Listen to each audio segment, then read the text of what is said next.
The story centers on a couple. The woman is Sarah, a person full of vitality, always cheerful, and filled with enthusiasm and hope. Her partner is Mike, a handsome, gentle yet authoritative man who is known to be a very responsible person.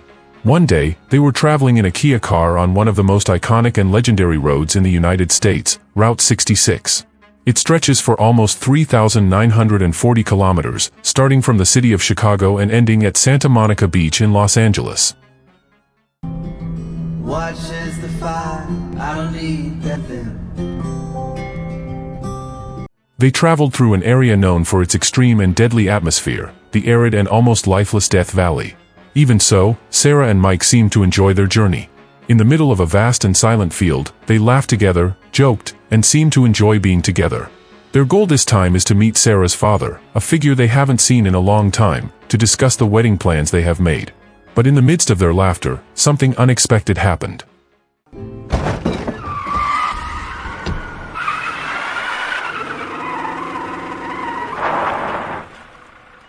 Their car suddenly shook violently, as if it had hit something on the road.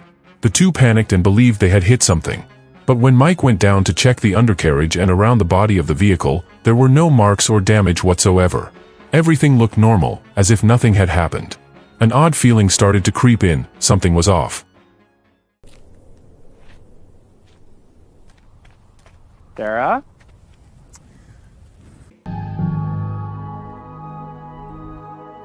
Despite the confusion, they decided to continue their journey. But the weirdness didn't stop there.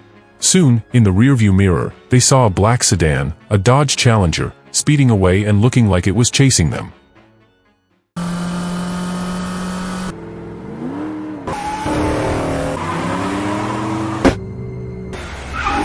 At first, Sarah and Mike tried to ignore it, thinking it was just another car passing by. But as time went on, the mysterious car became more aggressive. It drove in an intimidating manner, as if it was deliberately following them and trying to provoke them from behind. Mike began to feel uneasy. His heart was not at ease, especially since he was reminded of the scary stories often associated with this legendary route.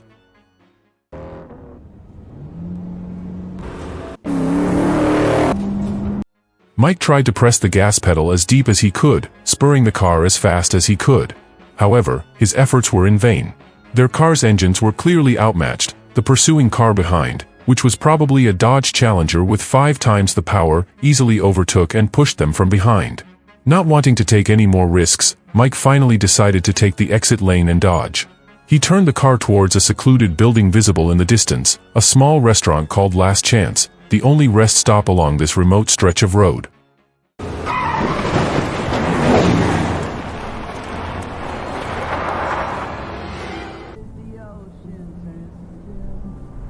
As soon as the car pulled into the restaurant's courtyard, the tension between them came to a head. Sarah angrily protested Mike's driving. She thought the mysterious car was just the work of a bunch of youngsters who wanted to show off the power of their cars. However, what angered Sarah the most was Mike's decision to stop at the restaurant. He actually wanted to continue his journey immediately so he could meet his father quickly. Mike, still trying to calm himself down, defended his decision. In a serious tone, he said that his instincts told him something was wrong with the driver of the black car. He felt like he was being targeted, not by a prankster, but by someone who might have malicious intentions. Because the situation was getting tense and Mike couldn't help but urinate, they agreed to stop at the restaurant for a while, waiting until it was safe to return to the road.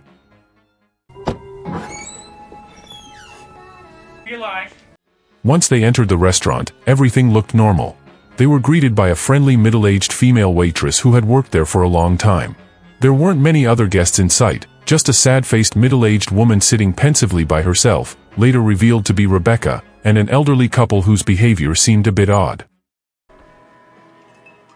It's cold. The food, it's cold. The waitress told me that the old couple came here often and always got into arguments. The grandfather kept insisting that he wanted to go home, while the grandmother seemed to refuse to leave the place, like there was something keeping her away from the restaurant. Don't want to. Here's your drinks. You have to, sweetheart. You know we can't stay. Things got a little heated when their argument began to be overheard by other diners. To prevent further disturbance, the restaurant manager, Anthony, intervened. He immediately approached and tried to calm the elderly couple down, so that they were willing to leave the place quietly. She's worried. Not good. Anything I can do to help? Get her more coffee. After the situation subsided, Sarah then asked to take turns driving. She wanted Mike to take a break, to calm his mind before they resumed their increasingly strange journey. Their journey was comfortable again, as if the tense incident had never happened.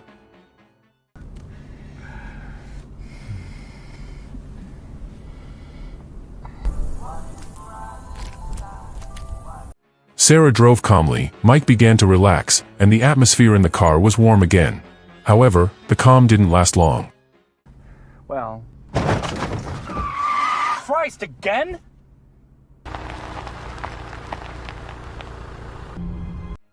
Sarah began to feel that everything seemed too similar to what they had experienced before.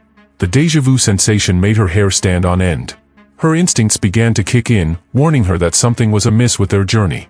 Fear slowly crept into her mind, making her wonder, why does all this seem to be repeating itself? What was really going on? And just when her mind was in turmoil, her fear turned into panic. The black car they had left behind now reappeared, tailing them from behind. Sarah, I can see what's not right. Give me the key. Mike tried to calm Sarah down and asked her to ignore it, thinking it was just a coincidence or perhaps a figment of her imagination. But the curiosity that burned inside Sarah couldn't be contained. She stepped closer to the black car. But when she was only a few steps away, Sarah suddenly stopped, widened her eyes, then wordlessly turned around and ran back to the car. Her face was deathly pale, her eyes wide with terror, her body shaking violently. With a trembling voice, Sarah begged Mike to leave that place right now.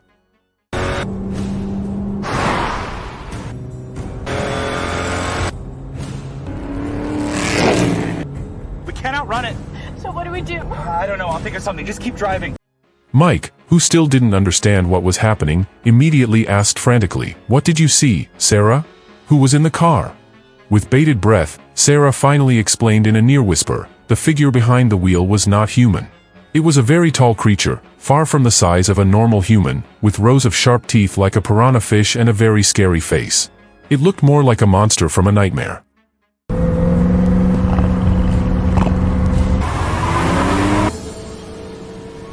The diner! Worked last time.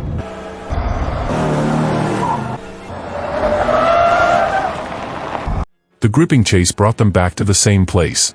As soon as their car stopped in the restaurant's courtyard again, a look of fear was evident on both of their faces. Confusion, tension, and disbelief mixed together. They knew exactly that they had followed the right direction, but somehow, they had ended up back where they started. Upon arriving back at the mysterious restaurant, Sarah immediately grabbed her cell phone and without thinking tried to contact the police.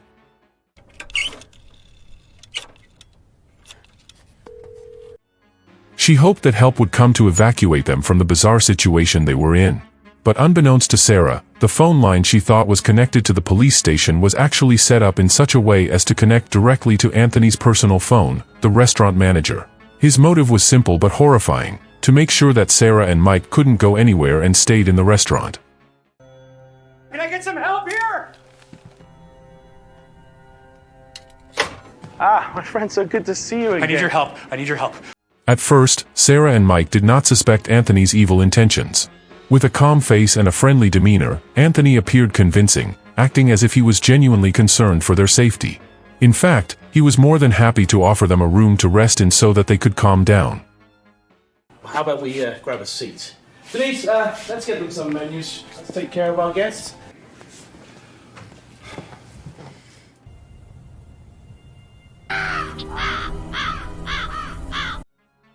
At about the same time, a chef working in the restaurant's kitchen, named Bob, also tried to approach Mike.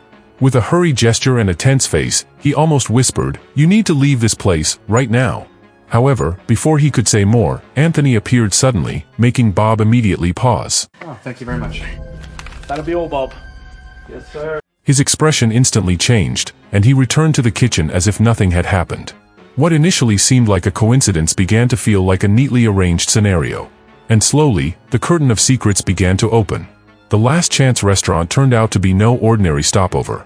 It was like an intermediary space, a shadowy point between the real world and the afterlife.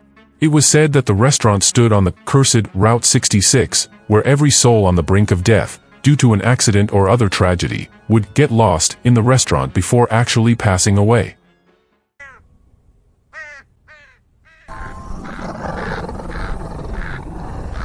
Look, I think we should just try to rest and relax for the night. The restaurant is like a pseudo-portal created to deceive the dying, providing a warm atmosphere, delicious food, and pseudo-hospitality, so that potential victims feel at ease and accept their fate with resignation.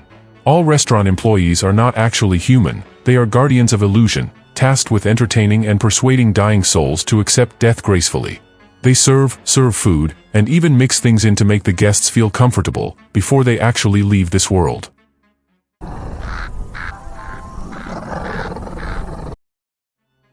Rebecca, the somber-faced woman who seemed to be holding something back from the start, finally reveals her tragic fate.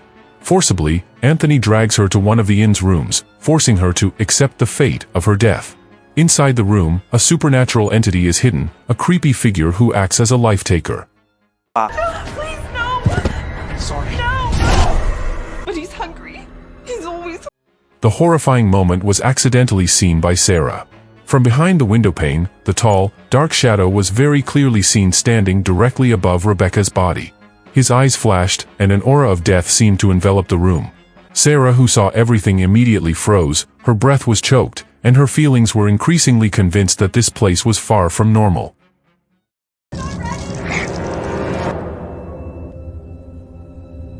That suspicion turned into certainty when Anthony, without ever having been introduced before, surprisingly was able to say both of their full names, even though they had never told him at all. Tensions were immediately running high. It doesn't take long for Sarah to grab Mike and frantically force him to flee the cursed restaurant. Their escape enraged Anthony, who took his anger out on two nervous-looking staff members, the waitress and Bob the chef. Let's go inside the room. We'll talk it all through. Go. Wait! Wait!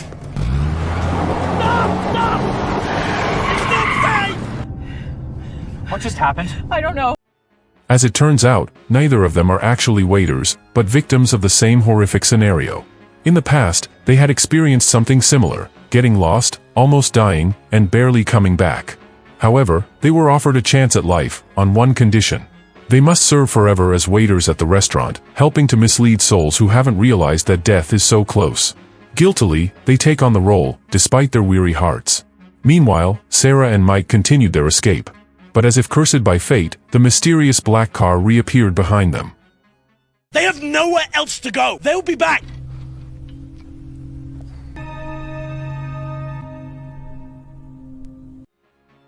Now, Mike didn't want to be just another target. He immediately made a quick decision, turning around in the hope of finding an opening to get out of the seemingly endless loop of the route.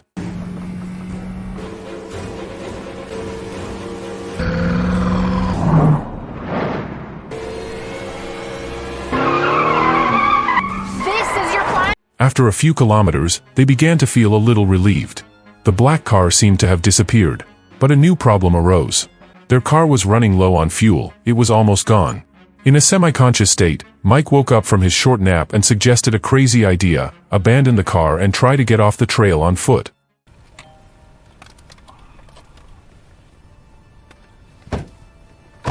Nothing has stayed the same, so no looping. However, something even stranger happened. They suddenly found their car, but this time it was badly wrecked, as if it had been in a terrible accident. It made their heads spin even more. Was this real? Or was it just an illusion? Car.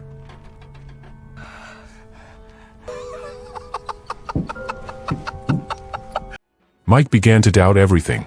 A question haunted his mind: are we really dead? As the atmosphere becomes more and more absurd, the mysterious creature reappears, the black figure that has been stalking them since the beginning. In desperation, Mike and Sarah try to fight back. No! Stop!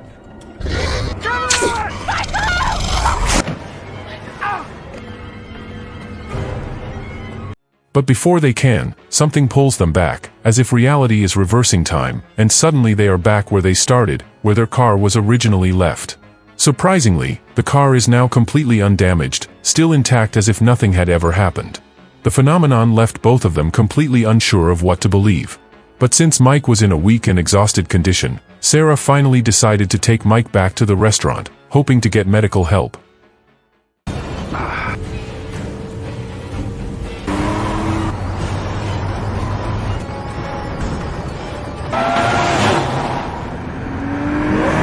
Upon arrival, Sarah went straight to Anthony and forced him to tell her the truth. It was there that the truth began to emerge. Anthony finally opens up. The creature that keeps hunting them is known as the Boatman, a supernatural entity guarding the Route of Death, whose job is to pick up the souls of those who should have died on the legendary Route 66. Anthony explained that no matter how far they tried to escape, the figure would continue to find them. Because for the Realm of Death, they both belong to the unfinished. No, this is the most important fight, the fight of your life. It's just a losing one for most. Meanwhile, two restaurant employees, who turned out to be a married couple, began to feel sympathy. Their faces implied a dilemma. They realized that if they continue to stay in that place, their fate will only spin in an endless cycle. Moved by empathy, Bob finally offered to sacrifice himself, so that Sarah and Mike had a chance to escape this fate of death. Bob's sacrifice is not without reason. He remembered the kindness of Sarah, who had even treated him sincerely like a child to a father. The memory stirred his conscience, and he was willing to exchange himself for the safety of the two of them. Take it easy, Pumpkin. Not stopping there, Anthony finally admitted to being honest. With a regretful tone, he revealed that Sarah and Mike had actually died. Their deaths occurred as a result of a single accident on Route 66, and the destroyed car they saw earlier was not an illusion, but the reality of the fate that had picked them up. You've been fighting for your life this entire time. That fact shook Anthony to his core. He had made a dark pact with a mysterious black-robed being, the so-called guardian of the dead. The pact required Anthony and his staff to guide the spirits of the deceased into the afterlife by serving them kindly at the restaurant. The food didn't make you sick. In return, they are given the chance to stay alive, even if their lives are nothing more than an illusion of immortality. But now, it's all starting to feel futile. Anthony and his two employees realize that this fake life is just an endless trap. There is no freedom, no definite end. So, the three of them agree to end it all, and help Sarah and Mike get back to the real world, to get a second chance. It's me and Michael's time, that's fine, but she's innocent. Go. As Mike and Sarah prepare to leave, Bob, the restaurant's quiet chef, jumps into the car, ready to face the black creature. He knew this might be his only chance. An act of sacrifice to pave the way for a new life for the two lovebirds.